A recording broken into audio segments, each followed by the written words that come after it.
છોટાઉદેપુર જિલ્લામાં ભારે વરસાદના પગલે તારાજીના દ્રશ્યો સામે આવ્યા છે। બોડેલી તાલુકાના જબુગામ ખાતે ભારે વરસાદના કારણે એક મકાન ધરાશાયી થયું છે। જબુગામ નવા બજારમાં રહેતા ગોવિંદભાઈનું મકાન રાત્રિના સમયે વરસાદના કારણે ધરાશાયી થયું હતું। મકાન ધરાશાયી થતા બાજુના મકાનની દિવાલને પણ ભારે નુકસાન પહોંચ્યું છે। સદનસીબે આ ઘટનામાં કોઈ જાનહાનિ થઈ નથી, પરંતુ ઘટનાને પગલે પરિવારજનો અને આસપાસના રહેતા મધ્યમ વર્ગીય પરિવારોમાં ભયનો માહોલ સર્જાયો છે।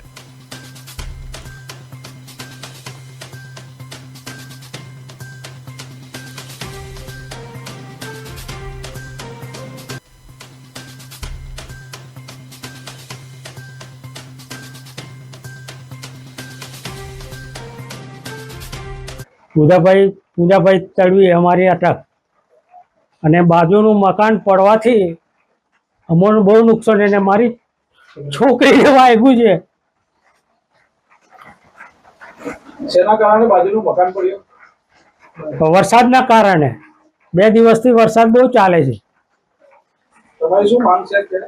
અમારી માંગ છે કે આ રિપેર કરી આપો કે કાં તો કઈ સહાય આપો।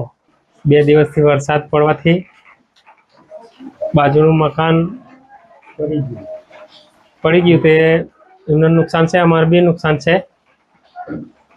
આ છોકરીને ઈંટ માથા વાગી છે, વરસાદના કારણે વધારે પડ્યું છે એટલે શું માંગ છે તમારી? શું માંગ છે? કઈ સહાય મળે તો સારું વળી।